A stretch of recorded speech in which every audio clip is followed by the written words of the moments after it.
위대한 조각가였던 미켈란젤로에게 있었던 일입니다. 하루는 이 미켈란젤로가 한 부자에게 조각품을 의뢰를 받아서 작업을 하고 있었습니다.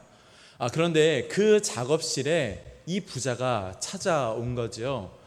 근데 이 의뢰를 했던 부자가 보니까 뭔가 좀 이상한 겁니다. 자기가 요청했던 그 조각품은 성인 남성 한 명 정도 되는 그 정도의 조각품인데 지금 이 미켈란젤로가 다루고 있는 대리석이 너무 지나치게 크다라고 생각을 한 것이죠. 그래서 그 모습을 본 부자가 한심하다는 듯이 이렇게 이야기를 했습니다. 이보시오. 그 좋은 대리석을 이렇게 다 허비하면 이거 낭비 아니겠소? 그러자 그 말을 들은 미켈란젤로가 씩 웃으면서 이렇게 대답을 했다고 합니다. 이 대리석이 깨어져 나갈 때야 비로소 조각이 살아나게 됩니다. 그리고는 묵묵히 다시 그 정과 망치를 가지고 대리석을 쪼갰고 그 모습을 보던 이 부자는 아무 말 없이 돌아갔다라고 하는 이야기입니다. 솜씨 좋은 조각가가 대리석을 이 망치와 정으로 때리면 멋진 조각품이 탄생합니다. 마찬가지로 우리 인생도 이 하나님의 손에 있어서 그분의 압력이 우리의 삶에 오게 될 때 우리도 멋진 걸작품 인생으로 변화되는 것이지요. 그러나 아무리 이 조각가의 손에 있다 할지라도 이 조각가가 때리는 망치와 정을 거부한다면, 즉 그 깎아내는 그 조각가의 손을 거절한다면 그 대리석은 결코 좋은 조각품이 될 수 없을 것입니다. 우리 인생도 마찬가지죠. 경이로우신 그 하나님의 손에 있다 할지라도 우리가 그 손에 우리의 삶의 주권을 맡겨드리지 않는다면 우리는 결코 걸작품 인생이 될 수 없다라는 것입니다. 오늘 마지막 만남을 갖는 이 다윗과 사울을 통해 발견해야 할 중요한 영적 원리가 이것입니다. 도피자 신분이 이 다윗과 그의 일행의 움직임이 지속적으로 사울에게 보고가 되고 있었습니다. 아무리 600명이나 되는 큰 무리라고 해도 지금처럼 전화나 인터넷이 발달하지 않은 상황에서 그의 일거수일투족이 속속 보고되고 있었다라는 것, 바로 사울의 신임을 얻기 위해서 혹은 사울에게 괜한 화를 입을까 두려워하는 마음으로 그 다윗 일행의 모든 것을 보고하는 사람들이 있었다라는 것입니다. 우리가 이전에 살펴본 도액이 그런 사람이었고요. 또 이전에 그리고 오늘 다시 등장한 10사람들이 바로 그런 사람들이었습니다. 자, 다윗이 그 일날을 구출하고 난 뒤에 은밀히 사울을 찾아갔던 그 10사람들. 근데 이 10사람들이요, 어디 살았던 사람들이냐? 바로 헤브론 남동쪽에 살았던 사람이라고 합니다. 지파로 따지면은 다윗과 같은 유다 지파 사람들인 것이지요. 여러분, 아직 이스라엘이 부족 연맹체의 모습을 버리지 못할 때였습니다. 그런데 그런 상황에서 자기 한 가족이라고 할 수 있는, 혈연이라고 할 수 있는 그 다윗과 그 일행들의 일거수일투족을 보고했다라는 것, 아마 그 10사람들에게는요 이 사울에게 인정받고 싶은 욕구가 강력하게 있지 않았을까. 그리고 이전에 실제로 그렇게 인정받고 칭찬받은 적이 있었다라는 것, 우리가 생각해 볼 수 있습니다. 그러나 여러분, 우리가 지지난 시간에 나눴던 그 말씀을 기억한다면 우리가 사울에게 한 가지 희망을 가져볼 수 있을 것 같습니다. 여러분, 엔게디 광야에서 있었던 일을 기억하십니까? 사울이 그 등을 다윗에게 보였음에도 불구하고 다윗이 그를 해하지 않았습니다. 해하지 않았을 뿐만 아니라 그의 잘못에 대해서 다시 한 번 더 지적하면서 나는 죽은 벼룩과 같은 존재이다, 겸손하게 그에게 나아갔던 그런 사건이 있었지요. 그 사건을 경험하면서 사울이 자신의 죄를 뉘우쳤고요, 뿐만 아니라 그의 나라를 축복하면서 다시는 다윗을 쫓지 않겠다라고 약속을 하게 됩니다. 자, 그 말씀을 기억한다면 설마 그가 또 이렇게 움직일 것인가 생각해 볼 수 있습니다. 그런데 이런 우리들의 기대와 달리 지금까지 그랬던 것처럼 사울은요 한 번 더 군사를 일으켜서 다윗의 뒤를 쫓기 시작합니다. 여러분 학자들마다 차이가 있긴 한데 대략 이때가 이 사울이 왕이 된 지 한 30년 정도 됐을 때라고 이제 추정을 합니다. 여러분 무려 30년 동안 왕위에 있었습니다. 30년 동안 왕으로 살았고요. 무엇보다 하나님의 기름 부은 자로서 하나님의 그 나라를 다스리는 과업을 받아 그 사명을 감당했던 시간이 이렇게 길게 있었다라는 거죠. 그러나 이렇게 긴 30년의 시간도 사람들의 말에 휘둘리고 또 감정에 휘둘리는 그의 삶의 태도를 바꾸지 못했다라는 것을 우리가 알 수 있습니다. 여러분 이렇게 변하지 않는 사울의 이 감정적인 모습 보면 우리가 적잖이 실망할 수밖에 없는데요. 그와 다르게 오늘 다윗은요 이 사울이 보여줬던 모습과는 전혀 다른 차분하고 침착한 그런 모습을 우리가 발견할 수 있습니다. 자, 정탐꾼을 보내서 사울이 찾아왔다는 사실을 듣게 되었습니다. 이제 그가 움직이기 시작하죠. 다윗은 한밤중에 자기 조카인 아비새와 함께 이 사울의 3천 군대가 있었던 그 진으로 찾아갑니다. 심지어 어디까지 들어가느냐? 중심부 사울이 자고 있는 그 머리맡까지 아비새와 함께 들어갑니다. 물론 성경이 나와 있는 대로 하나님께서 잠들게 하시자 가능했던 일이었지요. 자, 성경은요 그들이 목격한 이 중심부 사울의 머리맡에 대해서 이렇게 이야기합니다. 오늘 보면 7절 말씀 같이 읽겠습니다. 시작. 다윗과 아비새가 밤에 그 백성에게 나아가 본즉 사울이 진영 가운데 누워 자고 창은 머리곁 땅에 꽂혀 있고 아브넬과 백성들은 그를 둘러 누웠는지라. 아멘.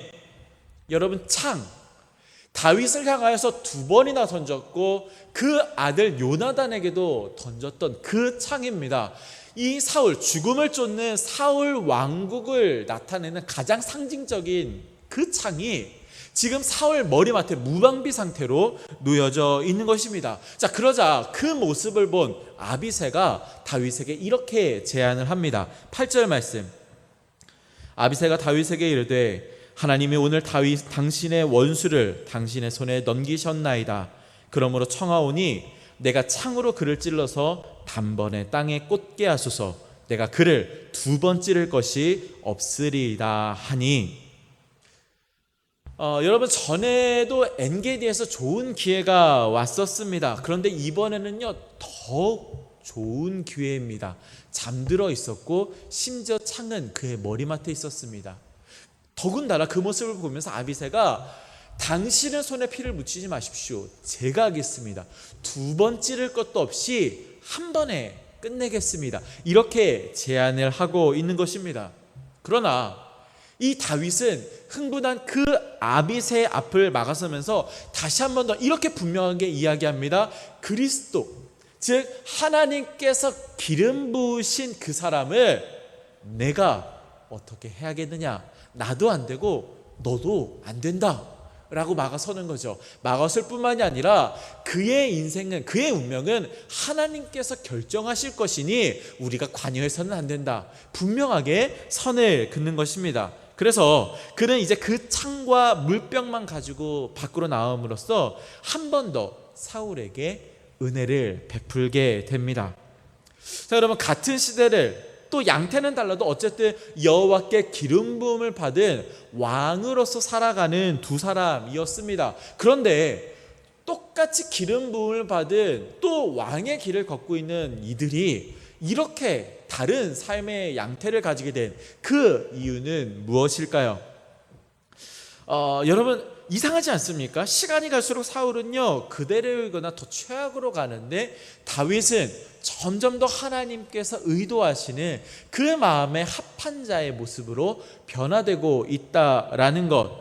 여러분 바로 하나님의 말씀 앞에 그가 버티느냐 아니면 그 말씀 가운데 깎여지고 있느냐, 이 차이가 이 두 다른 인생의 결과를 만들어낸 줄로 믿습니다.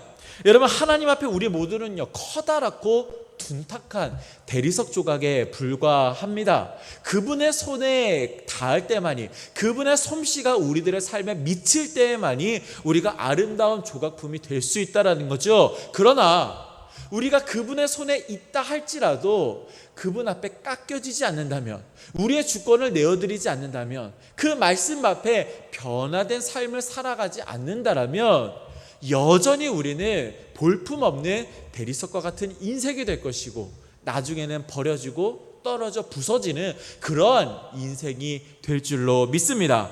여러분, 신앙의 연수가 10년, 20년, 30년 쌓여갑니다. 직분도 꽤 많이 받았습니다. 그런데 삶의 태도는 안 바뀐다. 심각한 문제이지요. 여러분, 예수 믿기 전에 좋았던 것이 지금도 좋고, 예수 믿기 전에 끊지 못하였던 그거 지금도 못 끊으면 그 인생은요, 하나님의 말씀 앞에 전혀 깎여지지 않은 인생입니다. 여러분, 옆구리에 성경책 끼고서 남의 험담하고 있는, 혹은 차에는 분명히 기독교 방송국 주파수가 담긴 그 스티커가 붙어 있음에도 불구하고 누군가 갑자기 끼어들게 하면은 막 그 분을 참지 못하는 이러한 모습을 갖추고 있다는 건 전혀 깎여지지 않은 대리석과 같은 인생이라는 것이고요. 오늘 본문의 사울과 같은 인생이다라는 것입니다. 여러분, 그러므로 오늘 우리는 이 한 가지 중요한 사실을 우리 마음에 새겨야 할 줄로 믿습니다. 자, 스크린을 보시고 함께 읽겠습니다. 시작. 하나님께 깎여지는 인생이 걸작품 인생이다. 아멘. 여러분, 우리는 참 많은 하나님의 말씀을 접합니다. 예배 때마다 그 듣는 선포되어지는 하나님 말씀, 또 우리에게 주셔서 매일 읽는 성경 말씀, 묵상하며 듣는 그 말씀, 혹은 삶의 자리에서 경험하게 되는 그 하나님의 놀라운 계시들. 여러분, 중요한 것은요, 말씀을 접할 때마다 우리가 얼마나 깎여지는가, 이곳에 차이가 있습니다. 여러분, 어떤 목사님이 신앙의 핵심은 바로 마음의 변화이다라고 말씀하셨습니다. 여러분, 어떠십니까? 여러분, 얼마나 하나님께 깎여지고 있습니까? 선포되어지는 그 말씀 앞에, 읽는 그 말씀 가운데, 삶에서 주시는 그 묵상 말씀 가운데 얼마나 여러분들의 삶은 깎이고 변화되는 이런 은혜를 경험하고 있느냐라는 것이지요. 여러분, 서두에 이야기한 것처럼 깎이는 것을요, 아까워하면은 결코 걸작품 인생이 될 수 없습니다. 미켈란젤로가 말했던 것처럼 하나님의 손에 깎여갈수록 우리는 더욱 살아있는, 더욱 아름다운 걸작품 인생으로 변화된다라는 것이지요. 오늘 영상을 통하여서 예배드리는 여러분들의 삶이 이렇게 하나님의 손에 깎여지는 인생 되기를 간절히 소망합니다. 그래서 정말 하나님 보시기에나 사람들 보기에나 정말 아름답고 복된 인생, 귀한 인생 되시기를 주님의 이름으로 간절히 축원합니다. 오늘도 우리에게 베풀어 주신 그 은혜를 기억하며 하나님, 깎여지는 인생, 변화되는 인생 되게 도와주시옵소서. 함께 고백하겠습니다. 은혜로 날 보듬으시고 사랑으로 품어주셔도 내 마음 한 자락도 지키지 못하는 내 모습 부끄럽습니다. 따스한 곁을 내어주신 주님 앞에 나아갑니다. 표현 못할 긍휼로 나를 웃으시니 주 이름만 바라봅니다. 매일 마주한 슬픔을 견뎌나가며 예수의 마음을 닮아 가네. 두려움 동행하니 주 의지하며 오늘을 걷네. 주의 신실한 소망을 깊이 담으며 주 예수의 풍요를 채워가네. 하나님의 자녀로 명예 지켜가며 깊어진 삶을 주께 드리네. 함께 기도하겠습니다. 살아계신 하나님, 너무나 부족하고 연약한 우리들의 삶을 주님의 손에 온전히 의탁하길 간절히 원합니다. 하나님, 우리를 깎아 주시옵소서. 우리를 마음껏 다루어 주셔서 정말 주님의 뜻에 합당한, 주님 보시기에 아름다운 모습으로 변화시켜 주시옵소서.